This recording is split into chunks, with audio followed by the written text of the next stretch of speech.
राज्यातील शेतकऱ्यांच्या आर्थिक पुढाकार करण्यासाठी सरकारच्या जिल्हा बँका प्रत्येक जिल्ह्यामध्ये अस्तित्वात आहेत. त्या सगळ्यांच्याच एक आपली ठाणे जिल्हा मध्यवर्ती सहकारी बँक ठाणे पालघर, त्या बँकेची ही पंचवार्षिक निवडणूक सुरू आहे आणि मोखाडा तालुक्यातून सेवा गटातून त्या ठिकाणी मी उमेदवारी अर्ज भरला होता. सर्वच लोक माझ्यासोबत होते.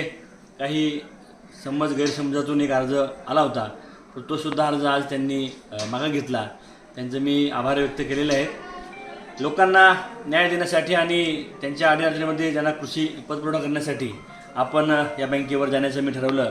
मी आमदार असताना आपल्याच पक्षाचे दिघा गुरुजी बाबूराव दिघा यांना आपण तिथे विनोद पाठवलं होतं. त्याच्या आधी देवदास पाटील साहेबांना विनोद पाठवलं होतं. माझे वडील कैलास चंद्रकांत भुसारा गुरुजी हे मोखाडा पंचायत समिती सभापती असताना 1998ला प्रथम बँकेवर गेले होते. त्यानंतर त्यांनी 22 वर्ष त्या ठिकाणी काम केलं. बँकेचे 8 वर्ष उपाध्यक्ष होते, 2 वर्ष प्रभारी अध्यक्ष होते आणि 22 वर्ष संचालक म्हणून त्यांनी काम केलं. त्यांचा तो वारसा पुढे नेण्यासाठी मी त्या ठिकाणी या निमित्ताने या बँकेत आज त्या ठिकाणी प्रवेश केलेला आहे. 2012च्या वडिलांच्या निधनानंतर मागील 16 वर्षमध्ये खंड पडला होता आणि त्यावेळेला मी देवदास पाटील साहेबांना 10 वर्ष, दिघा गुरुजींना जवळपास 4 वर्ष, असा तो कालखंड 16 वर्षांचा त्या ठिकाणी गेला. आणि मग पुन्हा एकदा माझे जे इथे सगळे सहकारी आहेत तालुक्यातले सेवा सोसायट्यांचे चेअरमन, त्यांनी ठरवलं की आता आपण भाऊ आता आमदार नाही ते त्यांना आपण बँकेत आपला आवाज उचलण्यासाठी पाठवूया. आणि मग सर्वांनी ठराव तसे केले. माझासुद्धा ठराव 2 ठिकाणी होता, शिंदेपाडा आणि मोरांडा संस्थेवर, आणि आज या ठिकाणी मी बिनविरोध त्या ठिकाणी निवडून आलो. साहेब, आदिवासी विकास महामंडळावर आपण भरभराटीने निवडून आले. ठाणे बँकेमध्ये बिनविरोध निवडून आले. माजी आमदार होते. साहेब, मग विक्रमगड विधानसभेची निवडणुकीत आपल्याला हार पत्करावा लागली. कारण आता निवडणुकीची कारणं वेगवेगळी असतात. लोकसभेमध्ये आम्ही त्या ठिकाणी महाविकास आघाडी जोरात होती. विधानसभेला अनेक व्हीएमचे विषय आले किंवा आर्थिक त्या ठिकाणी मारा समाजा बाजूकडून जास्त करण्यात आला.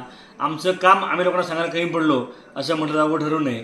आणि मग लाडकी बहीण योजना वगैरे जनतेला तात्काळ रिझल्ट पाहिजे असतो आणि तो राजकारणात देता येत नाही. कुठलीही गोष्ट ही शासकीय योजना प्रक्रियेमध्ये होते. विकास कामांचा विषय असेल, रस्त्यांचा, पाण्याचा, तो सातत्याने पाठपुरावा करून, परंतु हल्लीचं राजकारण बदललेलं आहे. कुणी काही दिल्यानंतरच एक मानसिकता लोकांची मतदान करण्याची वाढलेली असल्यामुळं मला वाटतं तो निकाल आला असेल. आपल्याला माहिती आहे की मी मागच्या वेळेला खासदार सौरासाहेबांना त्या ठिकाणी पराभूत केलं होतं. परंतु निवडणुका येतात आणि जातात. सातत्याने विकास कामात काम करताना आम्ही निवडणुका लोकांची सेवा करण्यासाठी लढतो. त्यातून काही मिळवण्यासाठी आम्ही पहिल्यापासून, आपल्याला माहिती आहे की माझं कुटुंब हे 92 सालापासून या क्षेत्रात कार्यरत आहे. माझी आई सभापती होती, वडील सभापती होते. जिल्हा परिषद, जिल्हा बँक, महामंडळ, विधानसभेपर्यंत आम्ही त्या ठिकाणी लोकांनी आम्हाला पाठवलेलं आहे. त्यामुळे एखाद्या पराभवाने खचून जाणारे आम्ही नाहीत. पराभव झाल्याच्या दुसऱ्या दिवसापासून मी कामाला लागलेलो आहे. त्यामुळं भविष्यकाळामध्ये जनता जी संधी देईल त्या माध्यमातून समाजसेवाचं करण्याचं काम आम्ही सुरू ठेवू. साहेब, शेवटचा प्रश्न. माजी केंद्रीय मंत्री कपिल पाटील असे दिग्गज लोक आता ठाणे बँकेच्या निवडणुकीमध्ये उतरले आणि कपिल पाटीलसुद्धा बिनविरोध आले. तर एवढ्या मोठ्या प्रमाणात आर्थिक व्यवहार किंवा उलाढाल बँकेची आहे का? नाही, आपली जिल्हा बँक ही महाराष्ट्रामध्ये 2 नंबरची बँक आहे. 1 नंबरची पुणे, 2 नंबरची ठाणे, 3 नंबरची मुंबई, असा तो क्रम आहे. सातत्याने गेले 22 वर्ष ही जिल्हा मंत्रीची बँक राज्य शासनाचा वैकुंठभाई मेधा पुरस्कार त्या ठिकाणी मिळवते आहे.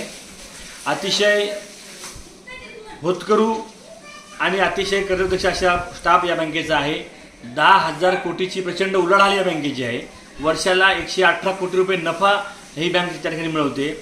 पश्चिम महाराष्ट्रातल्या, उत्तर महाराष्ट्रातल्या साखर कारखान्यांना जवळपास 4,500 कोटी रुपयेचं कर्ज आम्ही आमच्या बँकेने दिलेलं आहे. आणि त्या माध्यमातून आम्ही या ठिकाणी वाहन कर्ज असेल, गृहकर्ज असेल, कुठल्याही माणसाला सकाळी 11 अर्ज केल्यानंतर संध्याकाळी 5 वाजेपर्यंत 50 लाखापर्यंत वाहन कर्ज, 1 कोटीपर्यंत गृहकर्ज देण्याचा आमचा त्या ठिकाणी हातखंड आहे.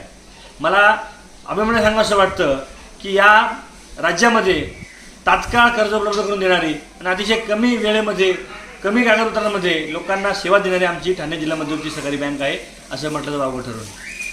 पुढचा आपला बँकेमध्ये गेल्यानंतर आपला नागरिकांसाठी काय मेसेज काय असेल, काय कृषी पतपुरवठ्याच्या माध्यमातून शेतकऱ्यांना पीक कर्ज उपलब्ध करून देणे, दूध डेअरी असेल, सेवा सोसायट्यांच्या माध्यमातून लोकांना पीक कर्ज, गृह कर्ज, वाहन कर्ज आणि सातत्याने शेतकऱ्यांना त्यांच्या लग्न समारंभामध्ये आम्ही शेतकऱ्यांच्या मुलांना आम्ही विदेशी जायला पैसे 25 लाखापर्यंत आम्ही देतो शिक्षण कर्जाच्या माध्यमातून. गृह कर्जासाठी आम्ही, लग्नासाठी आम्ही कर्ज देतो, शिक्षणासाठी देतो. कुठल्याही अडीअडचणीमध्ये आम्ही सरकारी कर्मचाऱ्याला किंवा कोणालाही तात्काळ कर्ज देण्याची आमची त्या ठिकाणी पद्धत आहे आणि हा वारसा गेली मागची 40 वर्ष आमची जिल्हा बँक त्या ठिकाणी चालवत आहे.